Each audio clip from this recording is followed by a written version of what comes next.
ሰላም፣ ወደ እስረኞቹ እንግባ። መምህር ደረጀ ዘወይንዬ፣ መምህር ሲሳይ አዳነ እንዲሁም ወንድማችን ጋዜጠኛ ነጋሽ በላላ እንግዲህ ታስረዋል። ለምን ታስሩ ከተባለ እንግዲህ አለቃው ማለትም ዳንኤል ክብረት ለምን ዲያስፖራዎች የቀብር ቦታ ይጠይቁናል? አገርን ያስጠበቅን እኛ አይደለንም ወይ ብሎ በተናገረው ዙሪያ ክፉኛ ስለተቹት ስለሞገቱት ነው። ሌላ ምንም ነገር የለውም። እንግዲህ እውነትን የሚናገር እውነትም ይሳድዳል። ያው እንደሚባለው በጣም በኃይለኛ የሚጠላ በዚህ ምድር ላይ ቢኖር እውነትን የሚናገር ነው። እኚህ መምህራኖች የተዋህዶ እንቁ መምህራኖች ናቸው። ተዋህዶን የሚያውቁ እና መምህር ጋዜጠኛ ነጋሽም ቢሆን ስለ ተዋህዶ በጣም አብዝቶ የሚናገር የሚጽፍ ነው። እንግዲህ ዳንኤል የተናገረው ትክክል አይደለም ነው ያሉት። ሌላ በዚህ ውጣ በዚህ ውረድ አላሉትም። በቃ ትክክል እንዳልሆነ ነው ያወገዙት። ለምን ፖለቲከኛ ተወገዘ? እንዴት ነው እሱ ጎበዝ? ማን ነው እሱ እውነትን ተናግሮ የሚኖር? እቺ ሀገር እውነት አትወድም ማለት ነው። አባቶች በእርግጥ እኮ በእውነት ነው እችን ሀገር ያጸናት አይደለም እንዴ? ህይወታቸውን እኮ ለእውነት መሰለኝ። ስለዚህ ዲያስፖራ እኮ እዛ ተሰዶ የኖረው እኮ እየኖረም ያለው እኮ ሀገር እኮ ብዙ ነገር እኮ አልመቻች ስላለው እኮ ነው። የስራ እድል አቶ እኮ ነው። ስለዚህ እዛ ሄዶ በነገራችን ላይ እዛ ሄዶ ሲኖር ዲያስፖራ ልክ መምህር ሲሳይ እኮ እንዳለው ሬሚታንስ የሚባል ነገር እኮ አለ አይደለም እንዴ? ሀገርን ይዞ የጀርባ አጥንት የሆነ በተለይ በአሁን ሰዓት ዶላር እንደዚህ ባጠረን ሰዓት። ስለዚህ ምንድነው እሱ ያጠፉት? ኤኒዌይ ስለዛ መናገር አይደለም እዚህ ጋ የመጣሁት አሁን። ለማንኛቸውም ይህ መምህራኖች አሁን ላይ እንግዲህ ፍርድ ቤት ቀርበዋል። መምህር ሲሳይ በ18 መጋቢት 18 ተይዞ ቀጠሮ እንግዲህ ከደረጀ ዘወይንዬ ሚዲያ ላይ ያገኘሁት ቀጠሯቸው ሚያዝያ 1 እንደሆነ የመምህር ሲሳይ እንዲሁም ደግሞ መምህር ደረጀ ለመጋቢት 29 እንደሆነ ነው እንግዲህ የፍርድ ቤት ቀጠሯቸው። የወንድማችን ጋዜጠኛ ነጋሽ በላላ በ50 ሺህ ብር ዋስ እንደወጣ ሚዲያው ላይ እዛ ደረጀ ዘወይንዬ ሚዲያ ላይ ገልጸዋል። ነገር ግን በፖስታቸው ደግሞ ዋሱ ተፈቅዶለት ነገር ግን ሊወጣ አልቻለም የሚል ተመልሰው ፖስተዋል። ስለዚህ የትኛው ነው የሚለው ትንሽ ያወዛግቦኛል እዛ ጋር፣ ምክንያቱም ግልጽ የሆነ ነገር የለም። ዞሮ ዞሮ ግን እኚህ መምህራኖች ትልቁ ነገር እኚህ መምህራኖች እዛው እስር ቤት ሆነው ስራ እየሰሩ ነው፣ ወንጌልን እያስተማሩ ነው።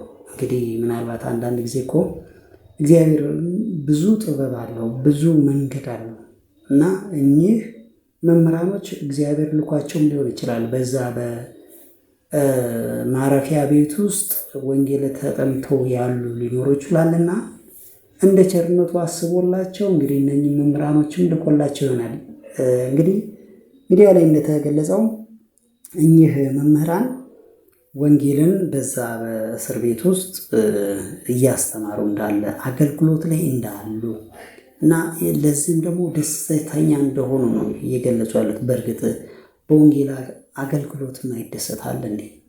ወንጌልን እያስተማረ ቃል እግዚአብሔር ወደ እግዚአብሔር የሚሄዱበትን መንገድ ለሰዎች ከመናገር በላይ ምን አለ? ምን አይነት ለሰው ልጅ የሚመጥን ነገር አለ? ወይም ደግሞ እርካታን የሚሰጥ ነገር አለ? ስለዚህ እዛ የወንጌል አገልግሎት ላይ እንዳሉ ነው እንግዲህ ያው ከሚዲያው የሰማሁት ከደረጀ ዘወይንዬ ሚዲያ እና በአጠቃላይ ግን ይህ ነገር እስከምን ይሄዳል የሚለው ነው። አሁን እኚህ መምህራኖች ዛሬ ላይ ታስሩ፣ ነገ ደግሞ እንግዲህ ምዕመናኖች እንግዲህ በባለፈው እንደምናስታውሰው በአርሲ በተለያዩ የሀገሪቷ ክፍል ኦርቶዶክሳውያን ብዙ ጭፍጨፋ፣ ብዙ ጭቆና እንግልት ሲደርስባቸው እንደነበረ አሁንም ያለ እንደሆነ የምናውቀው ነው። ይህ ደግሞ ከፍ ብሎ ወደ መምህራኖች መጣ። አሁን እያለ በነገራችን ላይ ይህንን እስር እንግልት ፈርተው ዝም ያሉ መምህራኖች እንዳሉ እናውቃለን።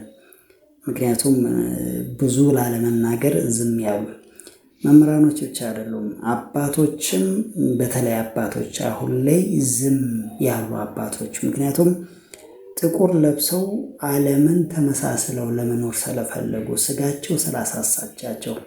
እንግዲህ ሰማያዊ መንገድ ነው የያዙት፣ ጥቁሩን የለበሱት ዓለም በቀኝ ነው።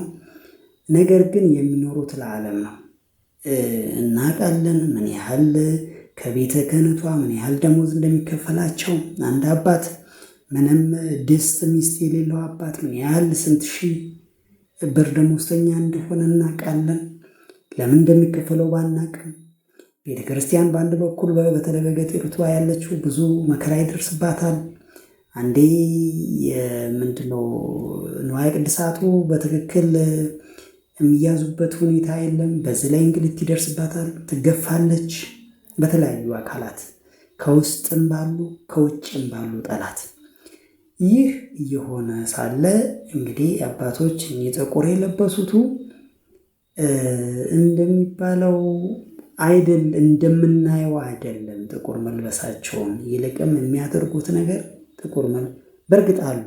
አዎ በእርግጥ አሉ። በጸሎት በእንባ የሚያድሩ ሌሊቱን አሉ፣ እልፍ አላፍ አሉ። በዚህ ያው የምናውቀው ጉዳይ ነውና ግን አንዳንዶች ደግሞ ይህንን ጥቁር ለብሰው በእርግጥም ለመንግስትን ፈርተው ወይንም ደግሞ ያለውን ፖለቲካ አሁን ላይ ያለውን ፈርተው ተመሳስለው የሚኖሩ ለስጋቸው ያድሉ አባቶች ማዕት እናገኛለን። እነሱ ናቸው የሚያበሳቸውን። እንደውም ባለፈው አንድ ቪዲዮ ሰርቼባቸዋለሁ። አንድ አባት እንዴት እናንተ ማናችሁ ወጣቶች አባቶች የምትተቹ ያልኩት ምንድነው? አባት ሆይ እርሶ እንደዚህ ከማለቱ በፊት ወጣቱ ምዕመኑ የተቸው ማንን ነው ብለው ያስተውሉ ብዬ ነው የተናገርኩት። ሌላው ሲቀጥል ደግሞ ምዕመን አባቶችን የመተቸት በታሪክ የምናውቀው ነው አለ። ምዕመኑ የሚቃወማቸው አባቶች ማዕት አሉ፣ በታሪክ የምናውቀው ጉዳይ ነው። ስለዚህ ለምን እንደዚህ ሆነ አሁን ላይ መባል የለበትም። ስለዚህ አባት ሲያጠፋ ምዕመን እኮ ሁሌ ማሽ አባት ማለት እንዴ ምዕመን ከሌለ የእናንተ አባትነት እኮ ትርጉም የለውም። ስለዚህ ምዕመን ሲኖር ነው መጀመሪያ። ምዕመኑ ደግሞ እንግዲህ መቼም ምዕመን ነው። ብዙ ነገሮችን ችላ ብሎ ያልፋል። ብዙ ጊዜ ችላ ብሎ ያልፋል። ስለዚህ ነገሮች እየከፉ ሲመጡ ደግሞ የሚናገርበት ወቅት አለ፣ ወደ ጫፍ ሲጠጋ። ስለዚህ ያን ጊዜ ሲናገር ምንድነው እሱ እየሆነ ያለው ብሎ ራስን መጠየቅ እንጂ ተመልሶ ወጣቱ ላይና ምዕመን ላይ መጮህ አላስፈላጊ ነገር ነው እና ዋና ነጥቤን ላለመልቀቅ ምዕመኑ እንደዛ ሲንገላታ ዝም አሉ አባቶች። አሁን ወደ መምህራኖች መጣ። ቀስ በቀስ ደግሞ ወደ አባቶችን ይመጣል። በእርግጥ እኮ አባቶች ላይ መጥቷል፣ በአንድም በሌላ ግማሹ ሲሳደድ ነበር። አባቶች ራሱ አይደለም የምናስታውሰው ነው። እና ያው እቺ ሃይማኖት በእርግጥም እውነተኛ መሆኗን እኮ አንዳንድ ጊዜ የምናውቀው በዚህ ነው። ለእውነትን የሚናገር እኮ ሁሌም ይሳደዳል።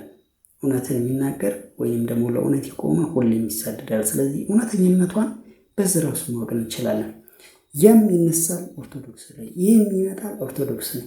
እንዴ ምንም አትባለዋለ እቺ ቤተክርስቲያን፣ እቺ ቤት ምንም አትባለዋለ። የኋላ ቀር መነሻ ነች ትለል። የጥበብ የእውቀት መነሻ ሆና ሳለ የኋላ ቀርነት መነሻችን ነች ይባልልኛል። ኧረ ስንትም አትባለዋለ። በብዙ ነገር ለሀገሪቷ ሀገሪቷን እኮ ይዛ ምናልባት ዛሬ ላይ እኮ እችን ሀገር ለመጥራት እችን ሃይማኖት የመጥራት የግድ የሚልበት ሁኔታም አለ አንዳንዴ። ስለዚህ ለማንኛቸውም ማናቸው አሳሳሪዎቹ እውነትን እያወቃችሁ ሕሊናችሁ በትክክል እየነገራችሁ እኚህን መምህራኖች ማሳሰር በእርግጥም የጊዜ ጉዳይ ነው። ሁሉም የወጣ መውረዱ አይቀርም። ማንም ወጥቶ እዛው የቀረ የለም። ስለዚህ ይወርዳል። ያን ጊዜ ደግሞ የሚሆነውን ያው በእርግጥ ለነ ይሁዳም እግዚአብሔር መልስ ሰጥቷል። ስለዚህ የጊዜ ጉዳይ ነው ለሁሉም ለማለት ያህል ነውና መምህራኖቻችን እግዚአብሔር በሰላም ወደ ቤታችሁ እንድትመለሱ ያድርግ። ከቤተሰቦቻችሁ ጋር በዓሉን በሰላም በፍቅር ታሳልፉ ዘንድ ትልቅ ምኞቴ ነው። እንግዲህ ይህ እንደሚሆንም ተስፋ አድርጋለሁ። የወንድማችን ነጋሽን ባለኝ የመረጃ ምንጮች ለማሰስ ምን ላይ እንዳለ ለመረዳት እሞክራለሁኝ። ይችነች አጠር ያለችን የኔ ሀሳብ ነው እዚጋ የማንጸባረቀውና ከተመቻችሁ ላይክ አድርጉት፣ ፎሎ እና ሰብስክራይብ አድርጉኝ። ጤና ይስጥልን።